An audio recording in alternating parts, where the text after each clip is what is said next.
Test 1, 2.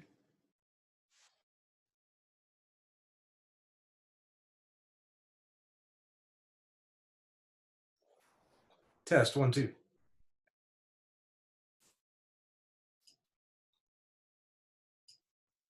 Test 1, 2.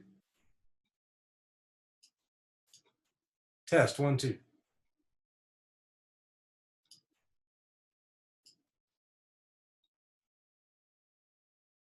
During the day, and from what we understand, then going out and resting for the night. But here we read from day to day that the plots and the conspiracies against Jesus are progressing as his teaching is bothering those who are the established leaders, and they are plotting and spying on him. And we'll see other steps that they take in the next chapter to find a way to silence this messenger that brings a message that's unpopular with them and that they'd rather not hear. So rather than deal with what Jesus is saying, they've kind of tried that and have been confounded by his wise responses, so they can't pin any crimes on him. And so their solution is, well, we'll just ultimately have to silence the messenger. And that's sometimes the way that humans operate, isn't it? We don't like what we're hearing, so we just turn it off. And here, they're in the extreme case, they destroy the one who brings the message that they don't like. And their method of destruction is what they think is kind of a final one, resulting in death. But we move on, and in verse 27, some of the Sadducees who say there is no resurrection came to Jesus with a question. They don't believe in an afterlife, but they're going to ask a question about the afterlife.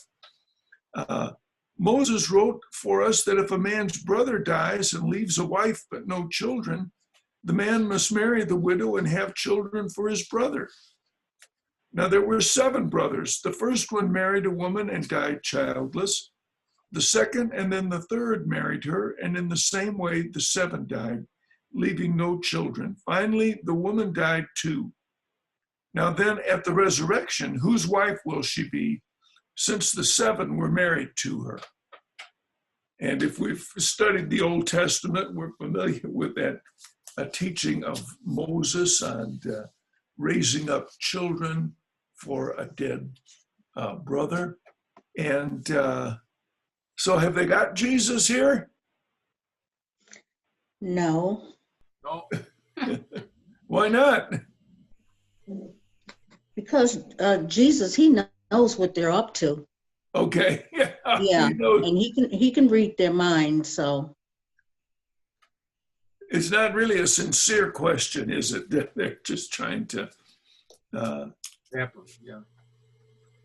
He's always good at getting out of tight corners. Okay, so what's the answer?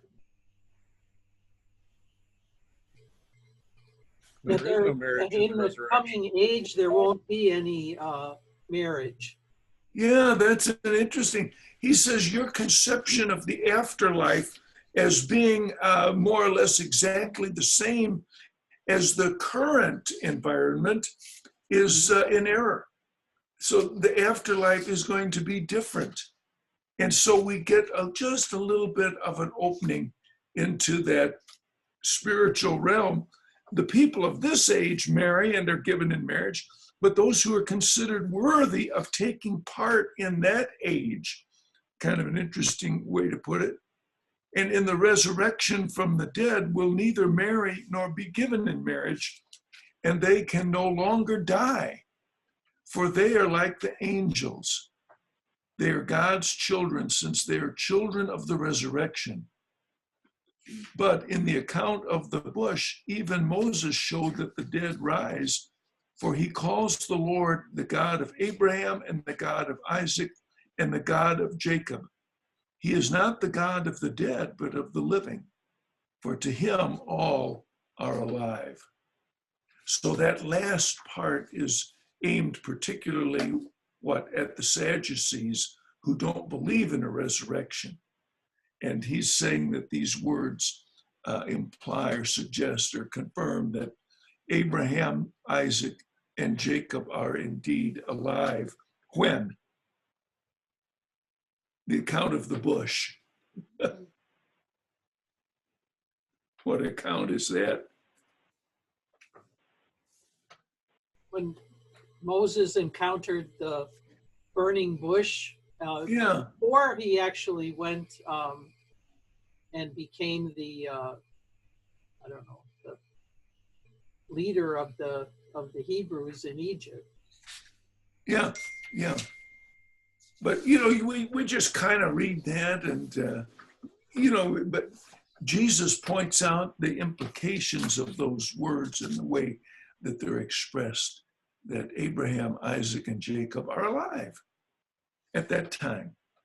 So, and also the door is opened into that spiritual realm. We wish he would have discussed a little more, don't we? What are the relationships going to be between and among people in the afterlife? People have debated that over the years, and there's been books written. Will we know one another in heaven? Will we recognize our relatives and our spouses and our children? How's all that going to work? It's going to be a little bit different. What if you've been married two or three times? How's that going to work when they all get together in those mansions? We'd like to know more about that. Well, I think, Alan, I think that heaven and earth, I think things would be different, not like on earth here. Yeah.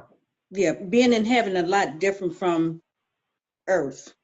That's what Jesus is pointing out here, that, we assume that relationships and living arrangements and all of that are going to be the same, or at least the Sadducees have done that. And we like to kind of think about that because we are, it's hard for us to grasp what that means to no longer be faced with that death hanging over us. What's it going to be like the angels? And again, kind of a mysterious group that we'd like to know more about. What's it like? Well, in heaven, it won't have anything to do with time. Well, that's right. And sin.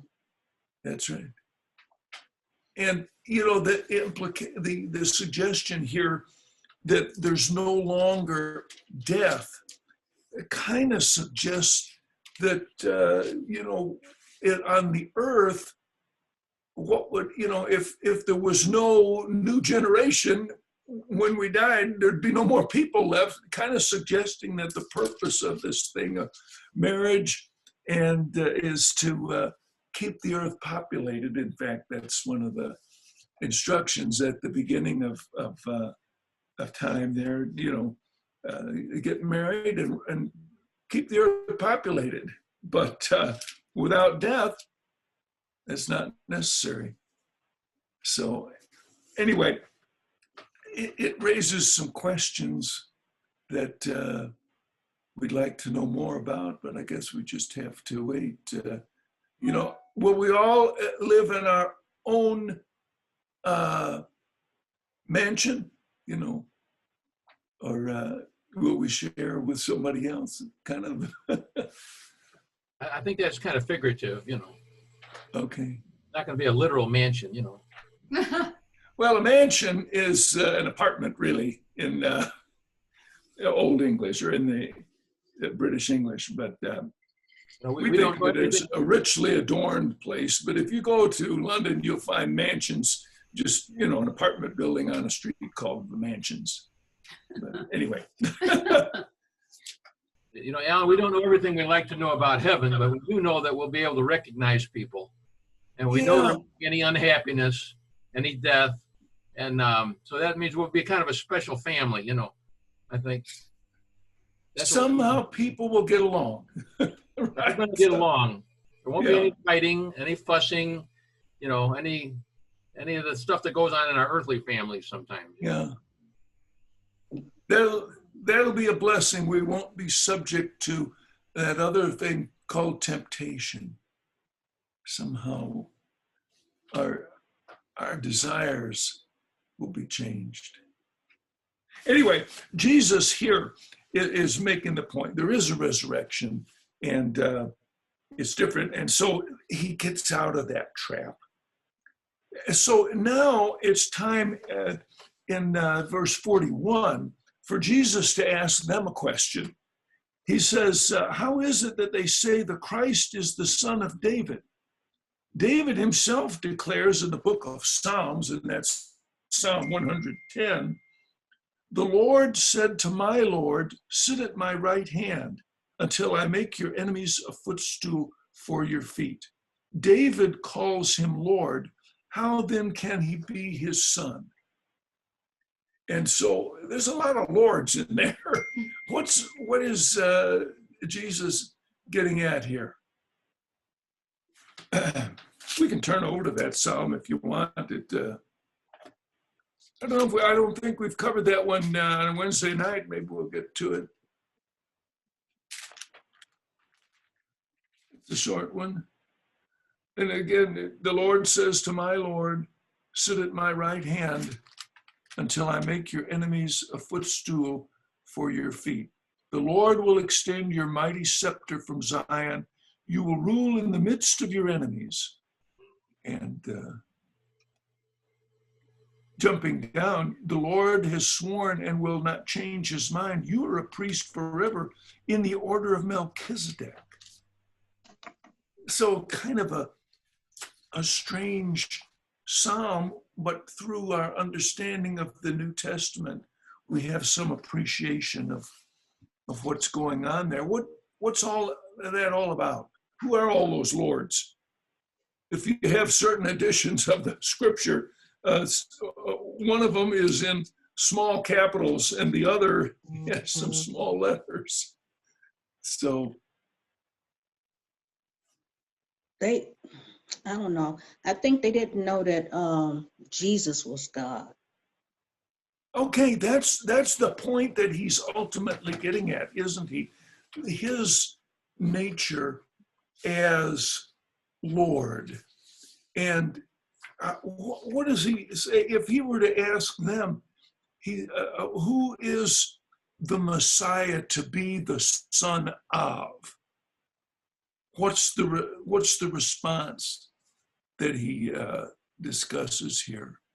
Or what would be the response that he would get? Well, I think the importance of the Messiah being a son of David is that he would then have the right to rule Israel, Right. and to be a king who would take the promised land back from Rome. Okay. And Jesus is saying basically that that's not necessarily what's going to happen at all. Okay. But they would be familiar with the concept that the Messiah, the anointed one, even that term suggests kingship, because under the Old Testament, the kings were anointed with oil. And so they would be familiar with the concept of the son of the Messiah being a son of David.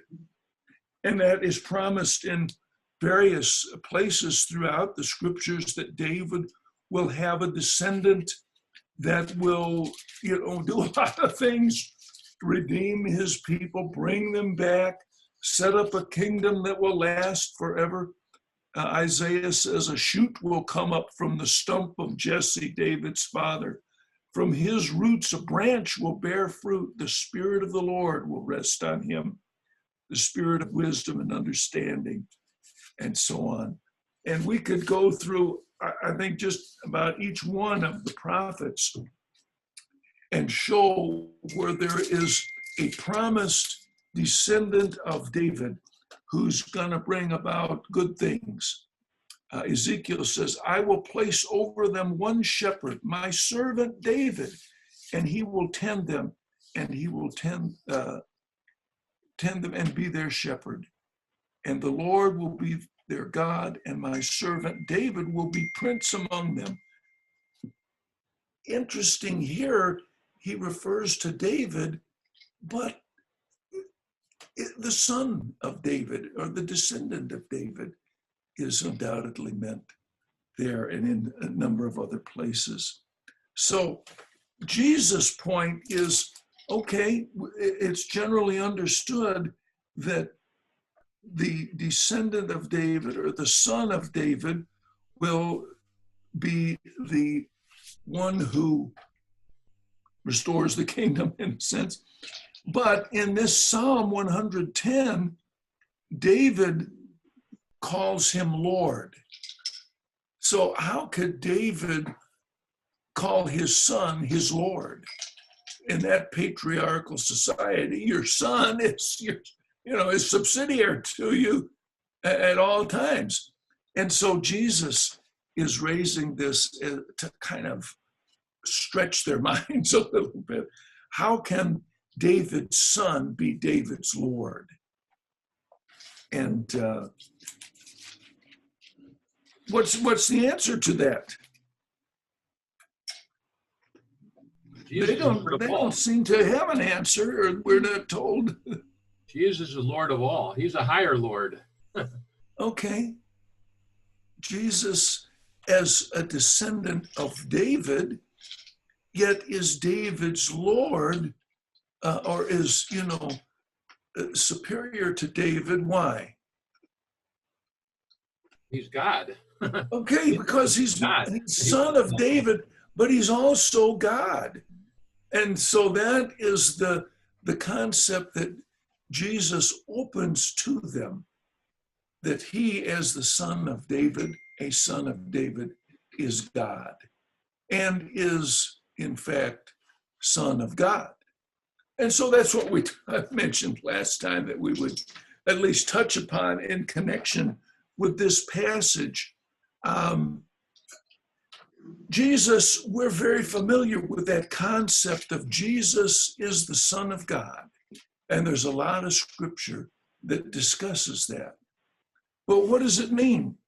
How can Jesus be the son of David and the Son of God? How can the Messiah be the son of David and the Son of God at the same time? Where does this concept of the Son of God come from? Who calls Jesus the Son of God? God does. John. Okay, yeah. Where Baptized. He said, What's this that? is my beloved son. When Jesus is baptized, God said, this is my beloved son. Okay. When Jesus is immersed early in his ministry, we see that. When else? We've covered these in Luke. Transfiguration. Transfiguration. This is my son, hear ye him. And we're told even in connection with his later at the end, I'm trying to get the verse here, of his ministry. At the time of his ascension, we're told in Hebrews, jumping around there, Hebrews chapter 1, verse 3, I think is what I'm looking for. The Son is the radiance of God's glory and the exact representation of his being, sustaining all things by his powerful word. After he had provided purification for sins, he sat down at the right hand of the Majesty in heaven. So he became as much superior to the angels as the name he has inherited is superior to theirs. Kind of a reference there to Jesus, perhaps his ascension.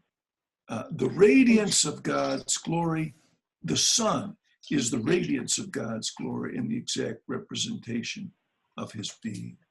Okay. So he's declared to, So, okay, go ahead. no, I was just gonna say that Jesus is human and divine. Okay. And that's the key to it, isn't it? How is Jesus son of David? He's not He's the son of human. He had David. a human mother. Okay. Oh, okay. Yeah, through his human lineage, he's a descendant of King David and has the right to sit on the throne. But he's also, as we said, declared to be the Son of God. Now we understand how people are sons of David there, and Matthew lists 42 generations from Abraham to Jesus. Luke lists more, even, in fact, in his genealogy. We understand how that comes about, but how does it come about that one is a son of God? In what sense is Jesus the Son of God? You got to be born miraculously. Okay, wasn't he? Yeah, he's a half God. Yeah. Born of a virgin. We hear some about that this time of year. Jesus was born of a virgin, and so his miraculous birth suggests that he was a son of God. And what else is there? He was chosen by God for a specific purpose, the highest purpose that could have been chosen. Okay. I was, as I thought about this, I thought about Jesus' parable here in Luke, where we just discussed it at the beginning of this chapter. In fact, at the beginning of the 20th chapter, the tenants beat and won't respond to the servants. But then what happens? The owner of the vineyard says, I will send my son whom I love. So the sending of the one who is his son is the ultimate act of concern and love. And so in a sense, that is what we understand. Jesus is the Son of God. It's the ultimate extension of God's love to us that he sends his son. Jesus. So, Alan, Yeah. is it that the guy that sent his son, the last person that he sent, that's like an ultimate sacrifice? Yeah, that's right. The same as God. Okay, I got it. Ultimate act of love. Mm-hmm. We Okay. could say. The Old Testament and the Psalms talk about the Jesus as the son of David. But do we read any place about the Messiah as the Son of God there?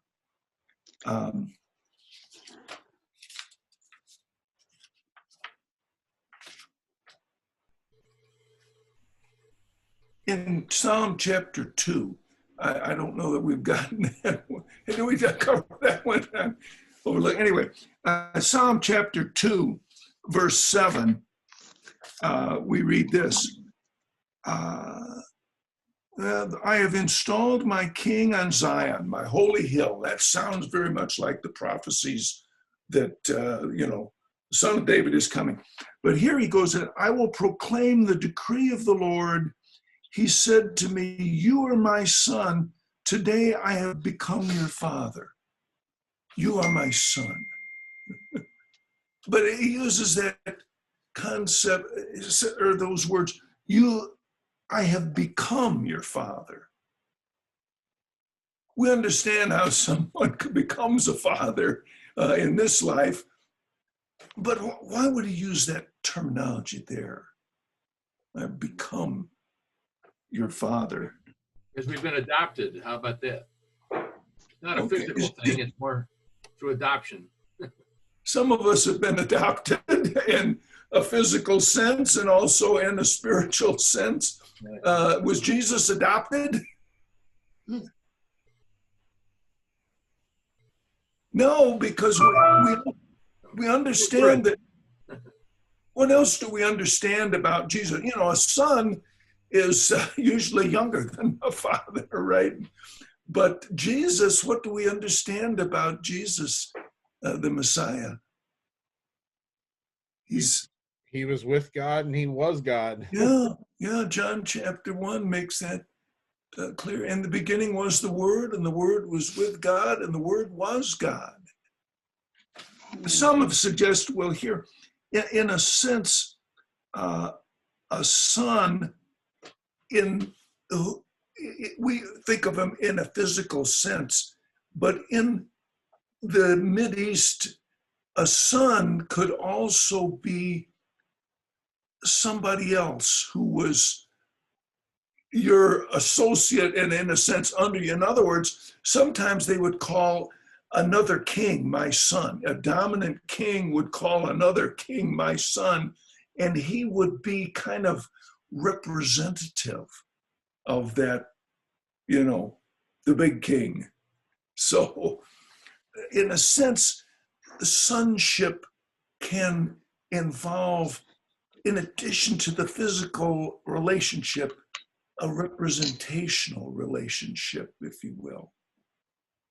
Another passage in the Old Testament that I don't want to overlook is from 2 Samuel, jumping over there into the time of the prophets, if I can find it. 2 Samuel chapter 7.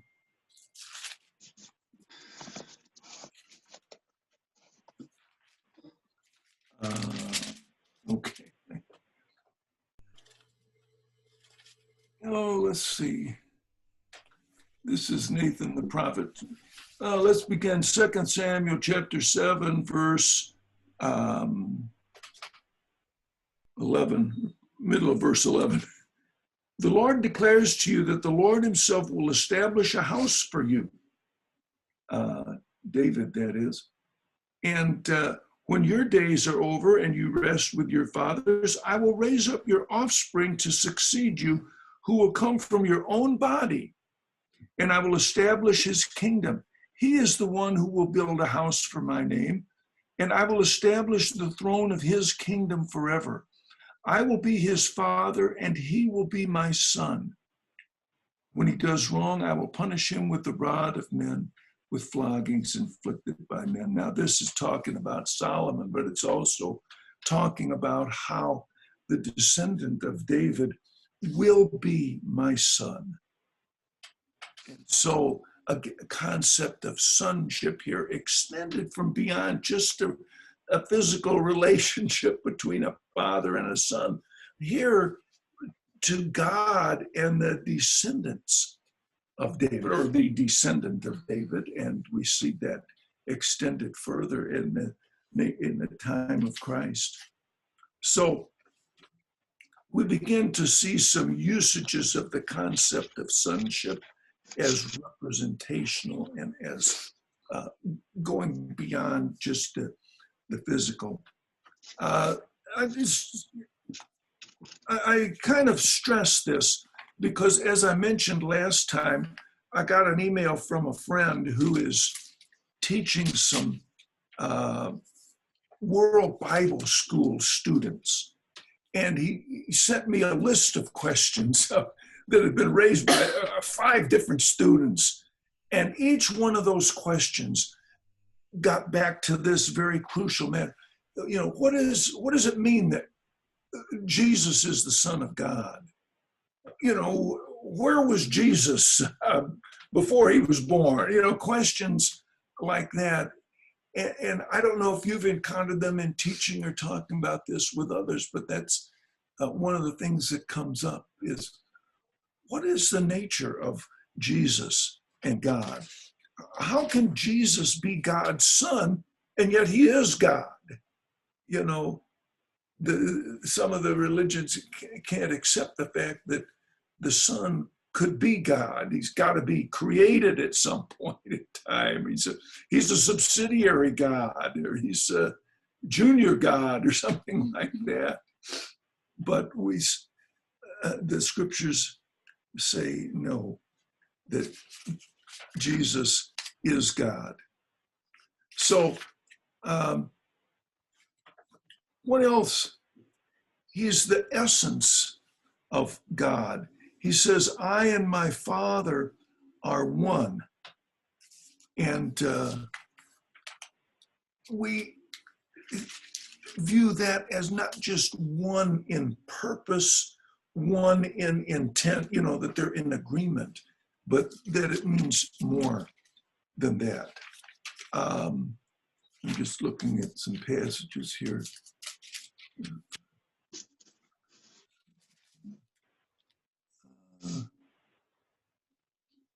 Jesus said to them, my Father is always at his work to this very day, and I too am working.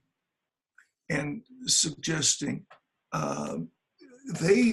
those who heard him, for this reason, the Jews tried all the harder to kill him. Not only was he breaking the Sabbath, but he was even calling God his own Father, making himself equal with God.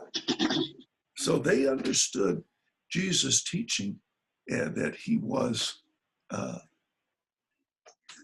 saying that he was the Son of God, and that he was God.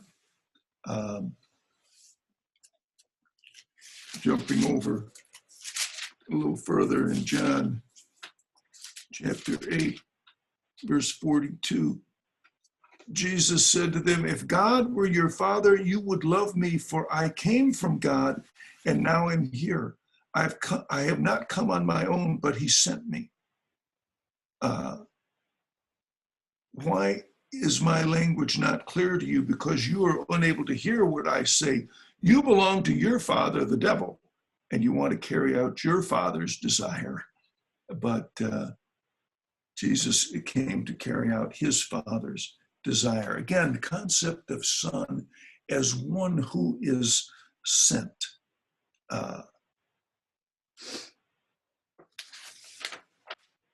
Any other thoughts that come to you on this?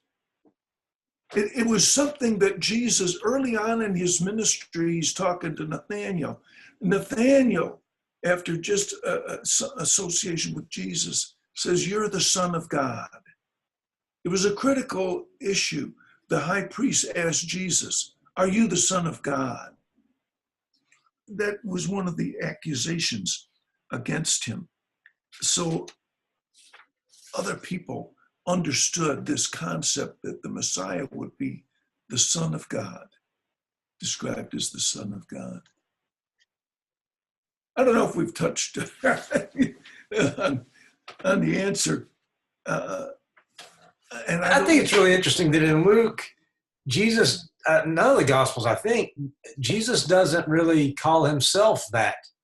And when people say he is, he resists it even. He not resist the idea, but he doesn't want them to say it.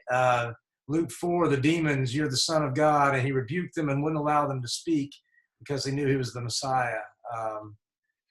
In Luke 8, what do you want from me, Jesus, Son of the Most High God? The demons know, and Jesus won't let them speak about it. And later on, Luke 22, at his trial, they asked, are you then the Son of God? And he replied, you say that I am, which is a very vague response. Well, that's what you say. And he's not denying it. He's just not really grabbing that title. I think that's really interesting. I don't know why that is, but I think it's interesting that he doesn't grab onto that title so much. Luke starts his gospel by saying he's going to be called the Son of the Most High, and he'll be called the Son of God. So Luke's real clear, who he is, and yet Jesus sort of resists that title, and I think that's kind of fascinating. And didn't Thomas also say that? My Lord and my My God. Lord, my God. My Lord and my God. Yeah. That, Yes. Yeah, that Jesus' he's style. come to understand. I think Jesus' style was he wanted people to figure that out for themselves. He didn't want to do their thinking for them. Yeah. Well, and maybe figure it out. Now, a demon isn't the most reliable witness either. So perhaps Yeah. that was part of it. But There's something in Philippians that talks about that. Paul talks about it, that Christ, even though he was in the form of God, did not count equality with God as a thing to be grasped. yeah. I think that's probably one reason why, Paul's even mentions the fact that Jesus didn't reach out and grasp that title, because it wasn't what he was meant to do. It was something that was to be bestowed on him as the Messiah, but it wasn't something that he was supposed to grab and claim for himself. Yeah. Yeah. In others are called the Son of God. In Luke's genealogy of Jesus, it goes all the way back from Mary or Joseph to Adam. And at the end of that genealogy, it says, Seth was the son of Adam. Adam was the son of God. But somehow Jesus' sonship is unique. And again, John 3:16, which we memorize, says, God so loved the world that he gave his one and only Son, that whoever believes in him shall not perish but have eternal life. We read down further, verse 18, whoever believes in him is not condemned, but whoever does not believe stands condemned already, because he has not believed in the name of God's one and only Son. So his sonship is unique, perhaps because of the virgin birth, perhaps because of his consubstantiation or consubstantial nature, or that he is of the very nature of God. Paul says in Colossians, in him dwelleth all the fullness of the Godhead bodily. When the church was started, Luke sort of emphasizes with the announcement that here's how he will be the Son of God, in a way that nobody else has been the Son of God. Yeah. I mean, Israel was called the Son of God. I mean, the nation itself was called God's son. God called Israel his son. So, I mean, it's applied to a lot of people, but I think Luke's sort of saying through the announcement of the angels, this is unlike anything else. This is all those other sons of God you know about. This is unlike that. Right. And in the early church, they began to preach the gospel. And what is the gospel? And we read about in Acts, Paul or Saul at that time begins to preach in the synagogues that Jesus is the Son of God. That's the essence of his message, that this Jesus of Nazareth is not just a rabbi, but is the Son of God. And John, so much of this material is from the Gospel of John. Here's something from his letter. This is how important it is. This is the victory that has overcome the world, even our faith. Who is it that overcomes the world? Only he who believes that Jesus is the Son of God. Somehow that's a critical element, isn't it? That's the sticking point. Why is it so important? What's that? I say that's the sticking point. We either believe he was the Son of God or we don't. It was a sticking point. Yeah. It was a sticking point back then, which got him crucified, and it's still a sticking point today. I've talked to many people that think Jesus was a great guy, a great teacher, great rabbi, but when it comes to believing he's Son of God, no, I'm not going to go there. Yeah. That's as far as they go. Because if you do go there, that means you better listen Right. and listen close. You got to start training. And if you believe Jesus is just a good teacher, you say, well, I like this, what Jesus said over here, but I disagree with him over here. I'm just going to take part of what he says. And so, but if Jesus is the Son of God, we better listen to everything he says and put it all into practice and treat each other accordingly. So anyway, I think we've just about exhausted our time on that point, but it is a point that is critical, and it's one that if you do much teaching in World Bible School or otherwise, or if you have much conversation, it's going to come up. How is Jesus of Nazareth the Son of God? What does that mean? So anyway, I wanted to take a little time on that, and we'll get back to Luke's account of Jesus last week here next time. But here's Matt with a song. Is it I don't know if it's a Christmas song or not. Okay. Linda's upside.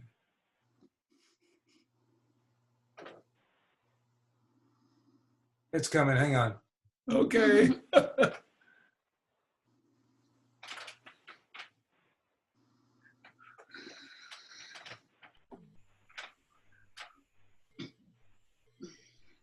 Oh, come all you faithful.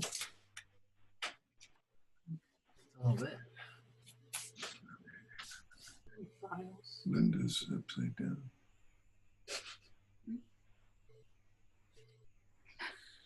Here she is. I guess it's coming, or Linda, you're upside down. I know. yeah. I wonder She's what back. you're doing there. She's back. Floating. She's an angel. There she is. I'm here. An angel floating around the room. Well, we may have to sing a verse by memory here.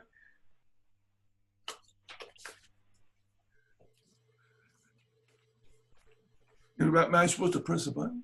No, that's his screen. Sorry, I'm having a little trouble, I think. Can you guys not see it? Yeah. Oh, Go ahead, Will. Files here. Can you see it? Files. No, we just see the titles of a bunch of songs. Yeah. Dropbox. Well, just do a song we all know. A little town of Bethlehem or something. Something Christmassy. This says, It says, "Oh, come all ye faithful." That's what it is. Well, that's the one that's highlighted. You're just trying to pull it up. Yeah, for some reason it's not working. well, maybe we could sing a verse while they're working on it. Okay, well, Yeah. all right.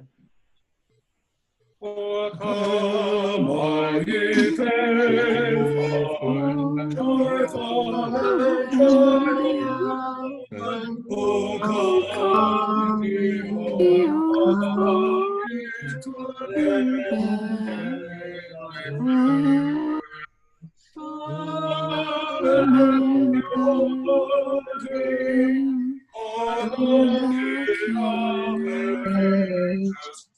Oh, come, let us adore. Oh, come, let us adore. Oh, come, let us adore. Him, the Lord. Sing. Anybody know? Sing choirs of He You know what? It started out with, stop sharing, Tom.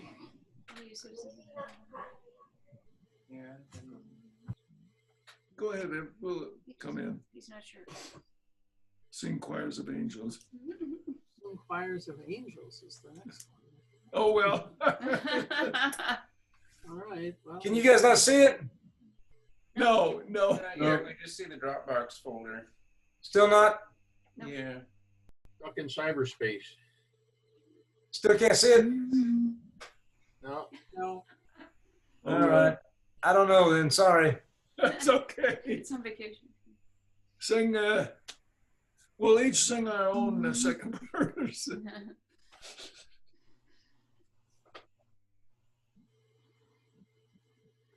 Hang on a minute.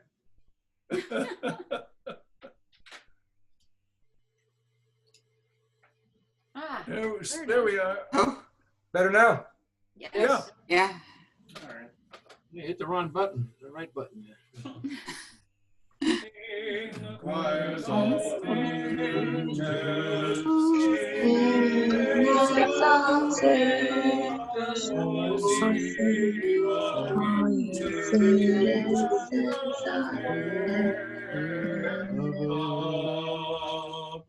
Glory to God, glory in the highest. Oh, come let us adore Him. Oh, come let us adore Him. Oh, come let us adore Him in the cornerstone.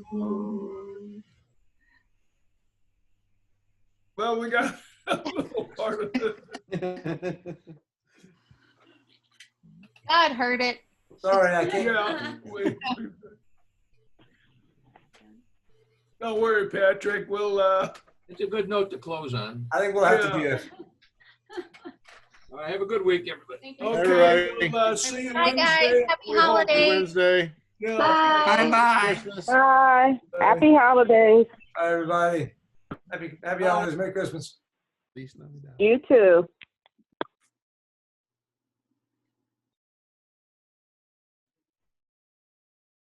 Merry Christmas, Linda.